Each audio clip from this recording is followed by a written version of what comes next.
யோ வக்கீல் 5 நிமிஷத்துல நீ ஆஸ்பத்திரிக்கு வந்து சேரணும். என்ன சார் பிரச்சனை? யோ என்னையா கேள்வி கேட்க? வான்னா வாயா, 5 நிமிஷத்துல இருக்கணும், அவ்வளவுதான். சார் நான் ஒரு முக்கியமான கேஸுக்காக கோர்ட்ல ஆஜராயிருக்கேன், உடனே வர முடியாது சார். அட பாவி, முக்கியமான நேரத்தில் கழுத்து இருக்கியா? சரி, உன் ஜூனியராவது அனுப்பி தொலை. சரி சார்.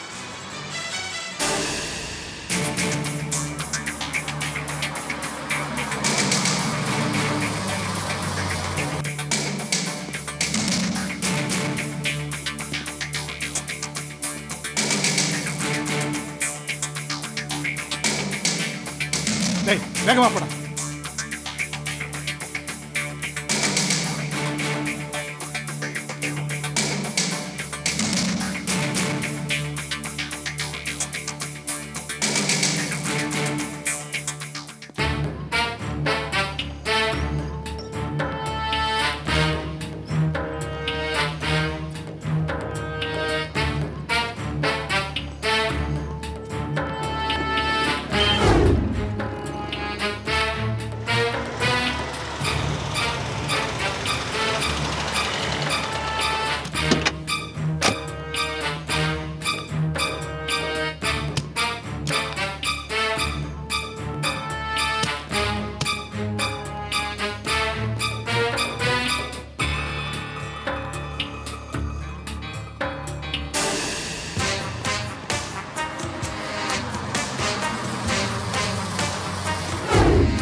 இன்னும் வேகமா போடா.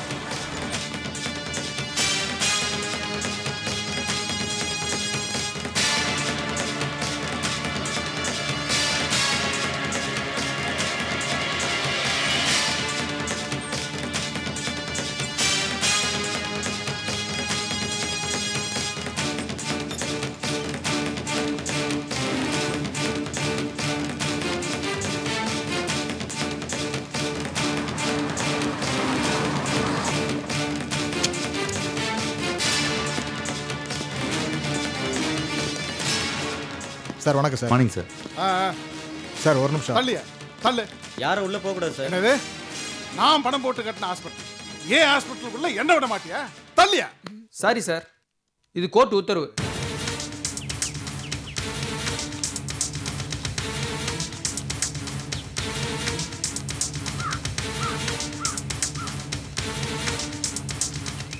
சார் நம்ம ஹாஸ்பிட்டலில் இருக்கிற பேஷண்ட்ஸ் எல்லாத்தையும் கவர்மெண்ட் ஹாஸ்பிட்டலுக்கு ஷிஃப்ட் பண்ண சொல்லி ஹாஸ்பிட்டலை மூடி உடனே சீல் வைக்க சொல்லி இதில் உத்தரவு வந்திருக்கு சார். இந்த சொல்ல வெக்கமா இல்லை உனக்கு? இதெல்லாம் நடக்கிற வரைக்கும் நீ உன் சீனியரும் நாக்க வச்சுட்டு இருந்தீங்களா? Sorry sir. சார் மதியம் வரைக்கும் வெயிட் பண்ணிங்கன்னா மேலிடத்துல சொல்லி ஏதாவது ஏற்பாடு பண்ணுவோம் சார். சாரி சார், இது கோர்ட் உத்தரவு, நாங்கள் ஒன்றும் பண்ண முடியாது. என்ன சார் நீங்கள் நைட் அவுட் நைட்டாக ஏதாவது ஒரு முடிவு எடுப்பீங்க, இதெல்லாம் கேட்டுட்டு இருக்க நாங்கள் என்ன இடிச்சு ஹலோ வாங்க? மிஸ்டர், கொஞ்சம் மரியாதை பேசுங்க. இது நாங்கள் எடுத்த முடிவு கிடையாது, வெல்ஃபேர் மினிஸ்டரும் சிஎம் சேர்ந்து எடுத்த முடிவு இது.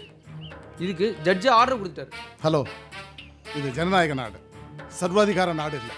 நடவடிக்கைன்ற பேரில் நீங்கள் ஏதாவது பண்ணிக்கிட்டு இருப்பீங்க, அதை நாங்கள் வேடிக்கை பார்த்துட்டு இருக்கணுமா? இதை பாருங்க, பாதிக்கப்பட்ட எங்களுக்கு தகவல் கொடுக்காம இந்த ஆஸ்பத்திரியை மூட முடியாது. ஓஹோ, தகவல் தெரியாம தான் இங்கே வந்தீங்களா சார்? சார், எங்களுக்கு உத்தரவு வந்ததும் உங்கள் ஹாஸ்பிட்டல் நிர்வாகத்தை நாங்கள் சொல்லிட்டோம். ஒவ்வொரு வீட்லேயே போய் சொல்கிறது எங்கள் வேலை இல்லை சார்.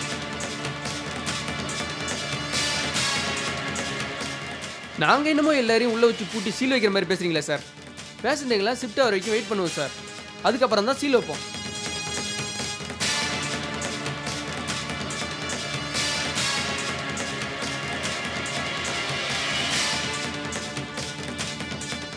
சார், அதிகாரிங்க அரசாங்க வேலை செய்யும்போது தடுக்கிறதா இடைஞ்சல் பண்ணவே கூடாது. இது உங்கள் லாயருக்கே தெரிஞ்சிருக்குன்னு நினைக்கிறேன். தயவு செஞ்சு எங்கள் வேலையை செய்ய விடுங்க. மீறினீங்கன்னா நான் உங்களை அரெஸ்ட் பண்ண வேண்டி வரும். என்ன அது சார்? வெல்ஃபேர் மினிஸ்டரும் சிஎம்மும் பேசி முடிவு பண்ணியிருக்காங்க சார். அதை மீறி ஒன்றும் பண்ண முடியாது சார். ஒன்றும் பண்ண முடியாது, ஒன்றும் பண்ண முடியாதுன்னு சொல்றதுக்கு நீ எதுக்கே லாயர்னு? தெருவில் போற வரவங்க கூட இதை சொல்லிடுவானே. பிஏபிஎல் எம்ஏபிஎல்னு போட்டுக்கிறீங்களே, அதுக்கெல்லாம் என்ன அர்த்தம்? சார் நீங்கள் எதுக்கும் கவலைப்படாதீங்க சார். எனக்கு இன்னும் 24 மணி நேரம் டைம் கொடுங்க. எங்கள் சீனியர்ஸ் எல்லாம் கலந்து பேசி ஹாஸ்பிட்டலை திறக்கிறதுக்கு என்ன ஆக்ஷன் எடுக்கணுமோ அதை நான் பண்ணி காட்டுறேன் சார். போய்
விஜயா, வீட்ல யாரும் இல்லையா?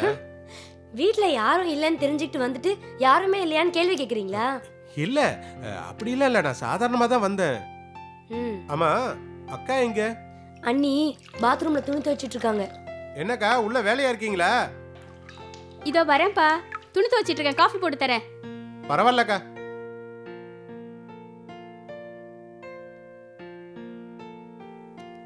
என்ன விஜயா, எங்க கிளம்பிட்ட? Computer class. சொல்லவே இல்ல, பாத்தியா? நான் என்ன விண்வெளிக்கா போறேன், பத்திரிக்கையில நியூஸ் கொடுத்துட்டு போறதுக்கு? இல்ல, சொல்லியிருந்தீங்கன்னா உன் பேர்ல கோயில்ல ஒரு அர்ச்சனை பண்ணிட்டு வந்திருப்பேன். சரி, நீ சொல்லுன்னா கூட பரவாயில்ல. என் உள் மனசானா ஒன்று சொல்லிட்டே இருந்தது, அதனாலதான் உனக்காக ஒன்று வாங்கிட்டு வந்திருக்கேன். புது இடத்துக்கு போற, சென்டிமெண்டா புது ட்ரெஸ் போட்டு போனா தானே நல்லா இருக்கும். உங்களுக்கு தெரியுது, ஆனா எங்க அக்காவுக்கு தெரியலையே. நீதான் அன்னைக்கே சொன்னல, தாவணி எல்லாம் அவுட் ஆஃப் ஃபேஷன்னு. எனக்கு புதுசா வர டிசைன் தான் பிடிக்குன்னு சொன்னல, அதான் உனக்காக நான் சுடிதார் வாங்கிட்டு வந்திருக்கேன். இந்த சுடிதார் எந்த பொண்ணுமே போட்டது இல்லையா, நியூ ஃபேஷனா பாரு. அதனாலதான் இந்த நியூ டிசைனை உனக்கு வாங்கிட்டு வந்தேன். இந்த பொடி. மாமா, இவ்வளவு நேரம் இதை நீங்க கையில வச்சிருக்கும் போது ஏதோ பேப்பர் வச்சிருக்கீங்கன்னு நினைச்சேன். பாரு, சுடிதாரா?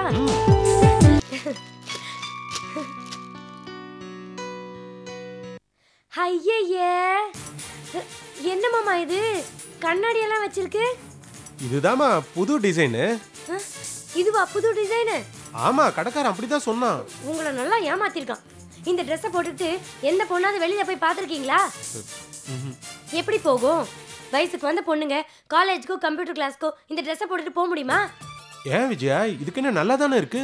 நல்லா தான் இருக்கு, இல்லைன்னு சொல்லல. ஆனா வயசு வந்த பொண்ணுங்க இந்த ட்ரெஸ் எப்படி வெளியில போட்டு போக முடியும்?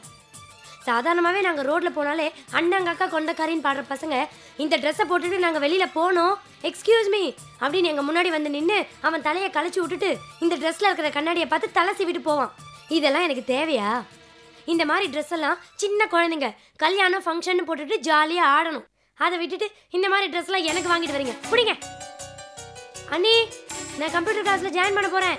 சரி விஜயா, போகும்போது பிள்ளையார் கோயிலுக்கு போய் சாமி கும்பிட்டு போ. அப்படியே கதவை சாத்திட்டு போமா. அப்புறமா நான் வந்து தாப்பா போட்டுக்கிறேன். சரி அக்கா, நான் கிளம்புறேன். இருப்பா, துணியெல்லாம் அதை துவைச்சு முடிச்சிட்டேன், வந்து காஃபி போட்டு தரேன்.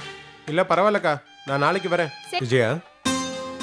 என்ன மாமா, அண்ணி ஏதாவது சொல்லிவிட்டாங்களா? இல்ல, உன்னை பார்க்கறதுக்காக தான் வந்தேன். இப்பதானே நம்ம வீட்டில் பார்த்தோம். ஏன் ஒரு மாதிரி இருக்கீங்க? ஏதாவது பிரச்சனையா? உனக்கு என்ன பிடிக்கலையா? என்ன மாமா கேள்வி இது? அன்னைக்கு தாவணி வாங்கிட்டு வந்து கொடுத்தேன், அவுட் ஆஃப் ஃபேஷன்னு சொன்னேன். இன்னைக்கு சுடிதார் வாங்கிட்டு வந்து கொடுத்தேன், பிடிக்கலன்னு சொல்லிட்டேன். பிடிச்சவங்க எது வாங்கி கொடுத்தாலும் நல்லா இல்லைன்னா கூட நல்லா இருக்குன்னு சொல்லி வாங்கிக்குவாங்க. ஆனால் பிடிக்காதவங்க எதை வாங்கி கொடுத்தாலும் அது நல்லா இருந்தால் கூட நல்லா இல்லைன்னு சொல்லி வேண்டான்னு சொல்லிடுவாங்கன்னு எங்கள் அம்மா என்கிட்ட சொல்லியிருக்கு. என்ன உனக்கு பிடிக்கலையா? ஏன் மாமா இப்படிலாம் பேசுறீங்க? நீங்க என்னோட சொந்தக்காரரு, அதுவும் என் மாமா முறை. உங்களை போய் எப்படி பிடிக்காம போகும்? மாமா, நீங்க வாங்கி கொடுத்த தாவணியும் சுடிதாரும் நிஜமாவே எனக்கு பிடிக்கல. பிடிக்கலங்கிறத பிடிக்கலன்னு சொல்ல முடியும். எனக்கு மறைச்சு வச்சு பேசலாம் தெரியாது மாமா. எதுவா இருந்தாலும் வெளிப்படையா சொல்லிடுவேன். இங்க பாருங்க மாமா, இப்ப யாருக்காவது ஏதாவது நீங்க கிஃப்ட் பண்றீங்கன்னு வச்சுக்கோங்களேன், அது வாங்கிக்கிறவங்களுக்கு பிடிச்சதா இருந்தா தானே அவங்க சந்தோஷமா வாங்கிப்பாங்க. இப்ப நானே ஒரு துணி கடைக்கு போயிட்டு எனக்கு பிடிச்ச ஒரு பேண்ட் ஷர்ட் வாங்கிட்டு வந்து உங்களுக்கு கொடுத்தா நீங்க வாங்கிப்பீங்களா? ஏன் மாமா வீணா காசு இப்படி வேஸ்ட் பண்றீங்க? என்கிட்ட கொடுத்தா ஏதாவது உருப்படியா ஒரு செலவு பண்ணுவேன்ல. இப்ப சொல்லு விஜயா, உனக்கு என்ன வேணும்னு கேளு, நான் செஞ்சு கொடுக்குறேன்.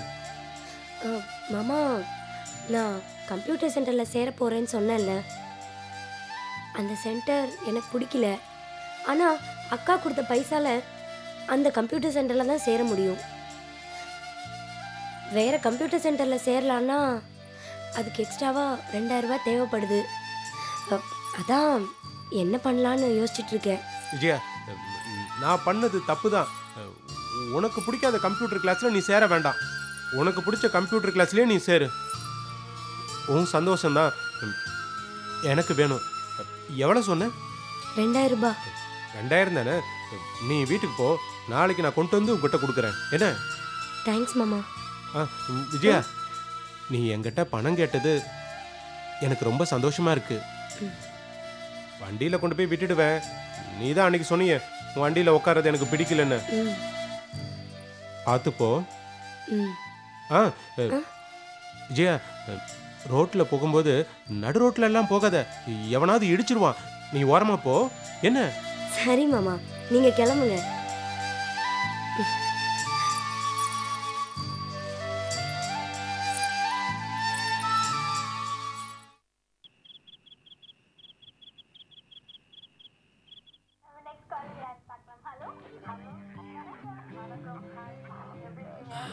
அடாடாடா, வர வர நம்ம அழகு கூடிக்கிட்டே போகுது. போற போக்க பார்த்தா ஏதாவது அழகான சின்ன பொண்ணு நம்மள பார்த்து ஐ லவ் யூன்னு சொல்லி பிரச்சனை ஆயிடும் போட்டுருக்கேன். தலைமுடியை களைச்சி விடுறாரா? என்னடா கண்ணு சொல்றேன்? தலைமுடியை களைச்சி விடுறது ஸ்டைலா? ஆமாப்பா, இப்பெல்லாம் தலையை வரட்டு களைச்சி விடுறதுதான் ஸ்டைலு. ஐயோ, அப்பா அசிங்கமா இருக்கணும்னா தலைமுடியை களைச்சி விட்டேன். இப்போ ஒரு வீட்டுக்கே வரேன், அப்பா அழகா அசிங்கம்னா அப்பா அசிங்கமா இருப்பேனா? இரு, இப்ப அசிங்கமா இருக்கேனா? சூப்பரா இருக்குப்பா. என்னங்க? ஆமா, இந்நேரம் ஆயிடுச்சுன்னா ரெடி ஆகி எங்க போறீங்க? என்ன பண்றீங்க? எதுக்கு போறீங்க? அடி பாவி, ஒருத்தனை ஒரு நேரத்துல ஒரு கேள்வி கேட்டாலே பதில் சொல்ல தடுமாறுமா? நீ ஒரு நேரத்துல ஒருத்தனை 9 கேள்வி கேட்டா ஒரு ஆம்பளை எப்படி பதில் சொல்வான்? இப்ப நான் ஒரே ஒரு கேள்வி கேக்குறேன், எங்க போறீங்க? போச்சுராப்பா, ஒரு காரியமா வெளியே போகும்போது எங்க போறீங்கன்னு கேட்டா போற காரியம் உருப்பு மாடி. நீ ஒரு பொம்பளையா? ஏற்கனவே லேட் ஆயிடுச்சுன்னு டென்ஷன்ல போயிட்டு இருக்க. எங்க போறீங்க, ஏதா போறீங்க, கேள்வி மேல கேள்வி கேட்டிருக்க. அடைச்சிப்ப.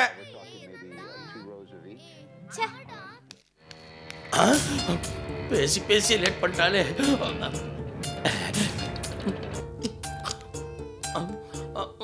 உங்களை எங்கேயோ பார்த்த மாதிரி இருக்கு. என்னம்மா இது? ஒரு கூட பிறந்த உடன்பிறப்பை பார்த்து கேட்கிற கேள்வியா இது? தாண்டா உனக்கு முன்னாடி பிறந்தவன் தியாகு. ஆமால, உங்களுக்கு ஒரு பொண்டாட்டி, 2 பசங்க, ஒரு தம்பி, தங்கச்சி எல்லாரும் இருக்காங்க. அது பார்த்து ரொம்ப நாள் ஆச்சா, அதான் ரீகலெக்ட் பண்ணிக்கிறேன். எங்க இந்த நேரத்துல டிப்டாப்பா? போர்ட் மீட்டிங்கா, கான்ஃபரன்ஸா? அப்ப வாங்க, உங்க கூட சாப்பிட்டு ரொம்ப நாள் ஆச்சு, சாப்பிட்டுக்கிட்டே பேசலாம் வாங்க. வாமா காயத்ரி. பசிக்குதான் நீ? ரெடியா இருக்கு, நீ போய் முகம் கழுவிட்டு வா, நான் கொண்டு வந்து வைக்கிறேன். என்னங்க ரெடி ஆயிட்டு கிளம்பினீங்க, அதுக்குள்ள திடீர்னு திரும்பி வந்துட்டீங்க? நாட்டில் எவ்வளோ விஷயம் திடீர்னு நடக்குது, அதெல்லாம் கேட்காதீங்க, என்ன மட்டும் அதை கேளுங்க, இது ரொம்ப முக்கியமா. அப்புறம் நான் ரிசர்ச் சென்டருக்கு போய் ஆராய்ச்சியை கண்டினியூ பண்ண போறேன். காயத்ரி வந்து என்ன எங்கேன்னு கேட்டா நான் சாப்பிட்டாச்சுன்னு சொல்லிடு, புரியுதா? இன்னொரு முக்கியமான விஷயம், நான் ரிசர்ச்ல இருக்கும் போது நடுவில் வந்து டிஸ்டர்ப் பண்ணாத. வந்து டிஸ்டர்ப் பண்ண ஃபார்முலா எக்கு தப்பாயி வெடி விபத்து ஏற்படலாம். பேப்பர்லாம் நீ பார்த்துருப்ப, எனக்கு ஒன்றும் இல்லை. சாகிற வரைக்கும் சுமங்கலியா பூவோட பொட்டோட இருக்கணும் ஆசைப்பட்டா நான் சொல்றதை ஃபாலோ பண்ணு. அப்புறம் ஓ இஷ்டம், யார் தலையெழுத்து யாரால மாற்ற முடியும்?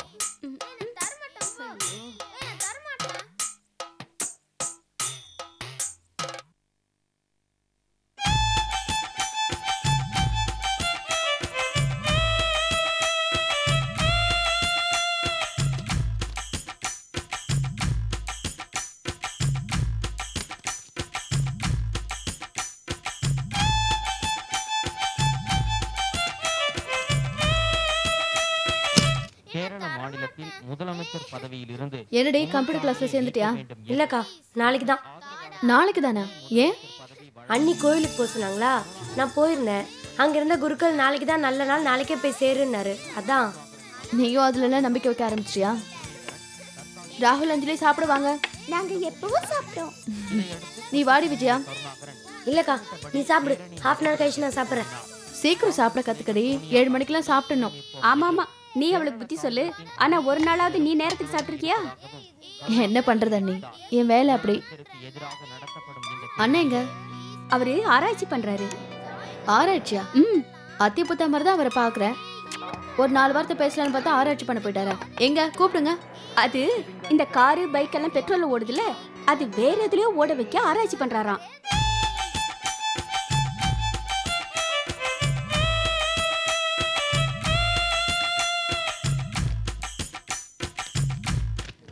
அதெல்லாம் நடக்கிற காரியமா? நான் என்னமா பண்றது? நானும் எவ்வளவோ சொல்லி பார்த்துட்டேன். உங்க அண்ணன் கேட்குற மாதிரி தெரியல. உங்க அண்ணன் முதல்ல வேலை பார்த்துட்டு இருந்தாரு கார் கம்பெனி. அவன் வேலையை விட்டு நிப்பாட்டிட்டான் இல்லையா? அவனை பழி வாங்கணும்னு இவரு கம்மியான விலைக்கு கார் தயார் பண்ண முயற்சி பண்றாரு. கூரை ஏறி கோழி பிடிக்க தெரியாதவன் வானம் ஏறி வைகுண்டத்துக்கு போனானா? அது மாதிரி இருக்கு. அதே வேலையில ஒழுங்கா இருந்திருந்தா 15-20,000 சம்பளம் வாங்கியிருப்பாரு. என்ன பண்றது? எல்லாம் என் தலையெழுத்து. நடக்காத பத்தி ஏன் பேசணும்? விட்டுரு. என்ன காயத்ரி, பாதி சாப்பாட்டுல இருந்துட்டு இன்னும் கொஞ்சம் சாப்பிடுமா? போதும்.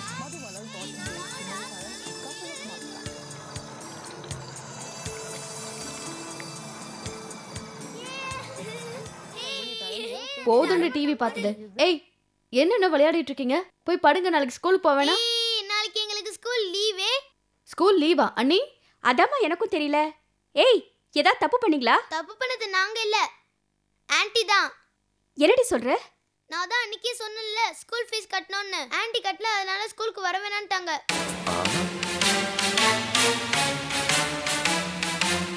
என்ன அண்ணி இது? நான் தான் ஸ்கூல் ஃபீஸ் கட்டிடுங்கன்னு அன்னைக்கே பணம் கொடுத்தனே. ஏதோ செலவு வந்ததுன்னு எடுத்துட்டீங்களா? அப்படி செலவு பண்ணியிருந்தாலும் என்கிட்ட சொல்லியிருக்கலாம்ல. ஏதோ ஏற்பாடு பண்ணியிருக்கலாமே. எப்படிக்கா? நான் கம்ப்யூட்டர் சென்டரில் சேர்றதுக்கு எக்ஸ்ட்ராவாக பணம் கேட்டதுக்கே உன்னால் முடியாதுன்னு சொன்னேன். இப்போ எப்படி ஏற்பாடு பண்ணியிருப்ப? உன் கம்ப்யூட்டர் பணத்தை கட் பண்ணியிருப்பேன். என்ன சென்னை, என்ன நடக்குது இந்த வீட்டில்? இல்லை காயத்ரி, எனக்கு விஷயம் இப்போதாம்மா தெரியும். அன்னைக்கு நீ என்கிட்ட காசு கொடுத்துட்டு போனியா? உங்கள் அண்ணன்கிட்ட கொடுத்து கட்ட சொன்னேன். அவர் தான் ஏதோ செஞ்சிருக்கணும்.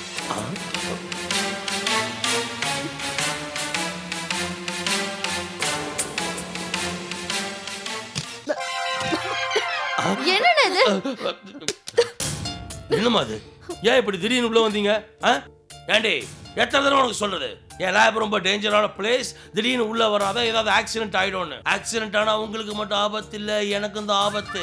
அப்படி தப்பி தவறி நான் போயிட்டேன்னு வச்சுக்கேன், உலக லெவலில் இருக்க அத்தனை விஞ்ஞானியை வருத்தப்படுவான். ஏன் மிகப்பெரிய விஞ்ஞானியை இழந்துட்டுமே வருத்தப்படுவான்னு சொன்னனே. ஆமா, அவங்க வருத்தப்படுறது இருக்கட்டும். வீட்டுல நாங்க வருத்தப்படுறோமே, அதுக்கு பதில் சொல்லுங்க. நீங்க இப்ப வருத்தம் தான் படுவீங்க. என் ரிசர்ச் மட்டும் சக்சஸ் ஆயிடுச்சு. அப்புறம் உலகத்தில் இருக்கிற George Bush, Bill Gates, Gopi அண்ணன் எல்லாரும் என்ன பாராட்டுவாங்க. இதே காயத்ரி ஜாகு எங்க அண்ணன் அப்படின்னு சொல்லிக்க பெருமைப்பட போது பாரு. உங்க வெட்டி பேச்ச நிறுத்துங்க. குழந்தைங்களுக்கு ஃபீஸ் கட்ட சொல்லி பணம் கொடுத்தாங்கல்ல அண்ணி, அந்த பணத்தை என்ன பண்ணீங்க? கட்டினீங்களா இல்லையா? குழந்தைங்களுக்கு ஃபீஸ் கட்டலையா? ஏன் கட்டல? எதுக்கு கட்டல? ஏண்டி கட்டல? எங்க என்னையே கேக்குறீங்களா? இல்ல, பக்கத்துல இருக்கறவன் பொண்டாட்டியா கேட்க முடியும்? குழந்தைக்கு நீதானடி அம்மா, நீயா அவளா? சொல்லு. என்னடி சந்தேகமா பாக்குற? நீதான அம்மா? உண்டா இல்லையா? அப்படியே முடிக்கிற. கொஞ்சம் கூட பொறுப்பே இல்ல. 3 வேளை ஓசியில சோறுனா போதுமா? உடைக்க வேணாம். பாவம் என் தங்கச்சி ஒத்த ஆள், அதுவே உடைச்சு கொண்டு வீட்டுல கொண்டு கொட்டணும். இந்த வேலை சேர்த்தது பாக்கணுமா? பொறுப்பு இல்லாதவ. சரி சரி, ஏமா இவதான் பொறுப்பு இல்லாதவன் நமக்கு தெரியுது. நீயாவது பொறுப்பா கொண்டு போய் ஃபீஸை கட்டிக்கலாம்ல. கொஞ்சம் இருங்க. இவர் என்ன குழப்பறாரு? பணம் கொடுத்தீங்களா இல்லையா இவர்கிட்ட? எங்க அன்னைக்கு உங்ககிட்ட தானே பணம் கொடுத்தா ஃபீஸ் கட்ட சொல்லி. ஓ, அந்த மேட்டரா? வரேன். அம்மா, நீ இவள ஃபீஸ் கட்ட சொல்லி இவ கிட்ட தான் பணம் கொடுத்த. இவ கட்டாம போய் என்கிட்ட கொடுத்தா யார் தப்பு? இவ தப்பா ஏன் தப்பா? நீங்க பணம் கட்டாதனால நாளைக்கு பிள்ளைங்களை ஸ்கூலுக்கு வர வேண்டாம்னு சொல்லிட்டாங்க. என்ன பணத்தை என்ன பண்ணீங்க? அது வந்து தங்கச்சி, என் ஆராய்ச்சிக்கு தேவையான பொருள்லாம் வாங்கிட்டேன். ஆராய்ச்சிக்கு தேவையான பொருளா? எது? இந்த குப்பலாமா? குப்பைன்னு கேவலமா சொல்லாத தங்கச்சி. என் ரிசர்ச்சுக்கு உண்டான ரா மெட்டீரியல்ஸ் ராயலா சொல்லு. தேவையில்லாத குப்பையெல்லாம் எரிபொருளா மாத்தி பெட்ரோலுக்கு பதிலாக அதை யூஸ் பண்ணி காரை ஓட வைக்கிறதுக்கு உண்டான ஆராய்ச்சியில் இருக்கேன். அது மட்டும் சக்சஸ் ஆயிடுச்சு. அப்புறம் பாரு. இதுக்கு காசு வர செலவு பண்ணுமா? நீங்க குடிச்சிட்டு வரீங்களா பாரு, அங்க இருந்து பொறுக்கிட்டு வரலாம் இதெல்லாம். கரெக்டா சொல்லுதே, தங்கச்சிக்கு பார்ல என்ன வேலை?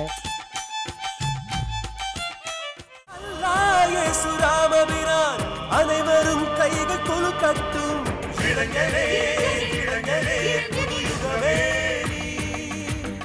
இனியில்ல பூமியின் சரித்திரம் உயிரை சுமந்தோம் புது யுகம் ஒன்றை பூமியில் படைக்க இளைஞர்கள் எழுந்தோம் சிறகை விரித்தோம் புது யுகம் ஒன்றை பூமியில் படைக்க பயணத்தை தொடர்ந்தோம் இளைஞர்கள் நடந்தால் இமயமும் நகரும் வெற்றியின் கதவுகள் விரைவினில் திறக்கும் இளைஞனின் கரங்கள் பூமியை சுமக்கும் அவனது விழியினில் வெளிச்சங்கள் கிடைக்கும்